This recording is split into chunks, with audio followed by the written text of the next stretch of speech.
हे बघा, मी जे शैक्षणिक साहित्य बनवलं होतं ते गणित या विषयावर आधारित आहे. आणि त्यातून ज्या एवढ्या अध्ययन निष्पत्ती आहे त्या साध्य होण्यासाठी आपल्याला मदत होते. थोडक्यात काय तर स्पर्धा परीक्षेसाठी संख्या आणि संख्यांचे प्रकार हे संपूर्ण प्रकरण यामध्ये कवर होतं. आणि विद्यार्थ्यांच्या या संकल्पना अतिशय छानपणे लक्षात राहतात किंवा धारणा पक्की होती त्यांची. तर आता आपण शैक्षणिक साहित्य बघूया. मी एवढे हे जे काही शीट आहे ते बनवलेले होते. बघा, ही 1 ते 100चे पाटी आहे. माझ्या साहित्याचं नाव आहे स्पर्धा परीक्षेसाठी संख्येचे जादुई यंत्र. आता बघा, आपण हा 2चा पाडा 100पर्यंत, बे दुने 4, बे त्रिक 6, बे चौक 8, बे पंचे 10 हा 100पर्यंत पाडा आहे. त्यानंतर या पद्धतीने मी प्रत्येक संख्येचे पाडे तयार केलेले आहेत. उदाहरणार्थ बघा, हा 6चा पाडा आहे. बघा, 6चा टेबल आहे 100पर्यंत. आता या पाड्यांचा उपयोग आपल्याला लसावी काढण्यासाठी सुद्धा होईल. बघा, मी जर हे मॅच केलं 2 आणि 6चा लसावी किती.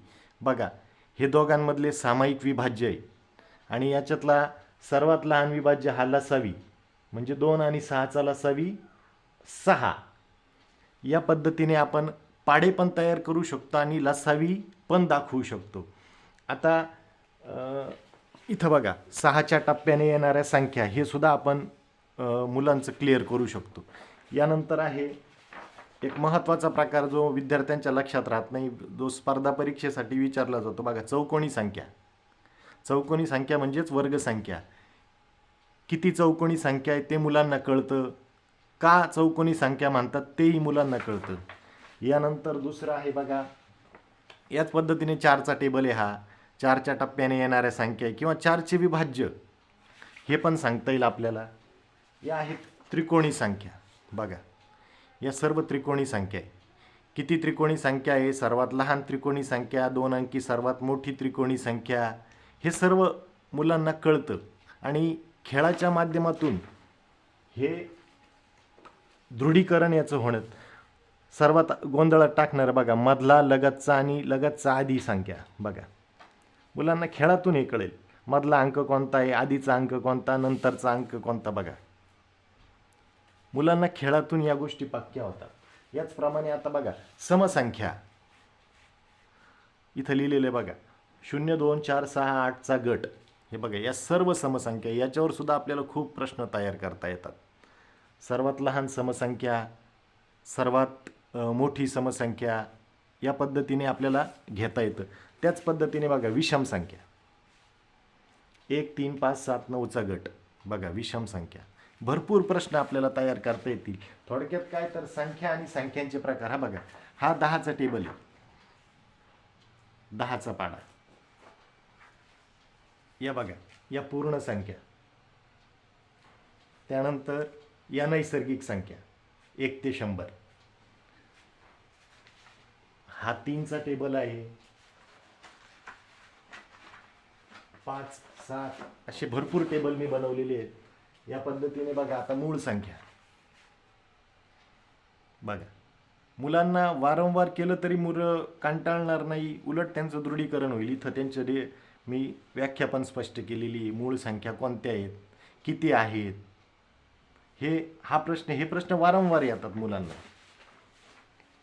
त्यानंतर हे अतिशय छान आहे बघा, चढता आणि उतरता क्रम. तुम्ही कुठेही लावा, चढता आणि उतरता क्रम तयार होतो. बघा, मुलांना खेळातून कळतं की चढता क्रम म्हणजे काय आणि उतरता क्रम म्हणजे काय. यानंतर रोमन अंक आहे. बघा, वारंवार स्पर्धा परीक्षेला विचारले जाणारे रोमन अंक मुलं खेळाच्या माध्यमातून जास्त लक्षात ठेवू शकतात. बघा, हे वारंवार आणि अवघड आहे, विचारले जातात हे. त्यानंतर बघा, हा प्रश्न एक नेहमी विचारला जातो, 1 ते 100मध्ये 0 किती वेळा आलेला आहे. या पद्धतीने आपण तयार करू शकतो. 2 किती वेळा आलेला आहे, 1 किती वेळा आलेला आहे. त्यानंतर बघा, सहमूळ संख्या काय. 2 क्रमवार, 2 नैसर्गिक संख्या या सहमूळ संख्या असतात. बघा, कुठेही ठेवलं तर मुलांना कळतं मुलांचं दृढीकरण होतं, समज पक्की होती. हा 8चा पाढा आहे. हे बघा, या जोडमूळ संख्यांचा चार्ट आहे हा. बघा, इथं व्याख्या दिलेली आहे. 3 5 5 7 11 13 17 19 या जोडमूळ संख्या. या सहजासहजी पाठांतराने लक्षात राहत नाही, परंतु या शीटच्या माध्यमातून मुलं खेळतील आणि त्यांच्या लक्षात राहील. त्याचप्रमाणे ही संयुक्त संख्या बघा, मॅच केलं की या झाल्या संयुक्त संख्या. म्हणजे वारंवार हे केल्याने मुलांच्या या गोष्टी लक्षात राहतील. धन्यवाद.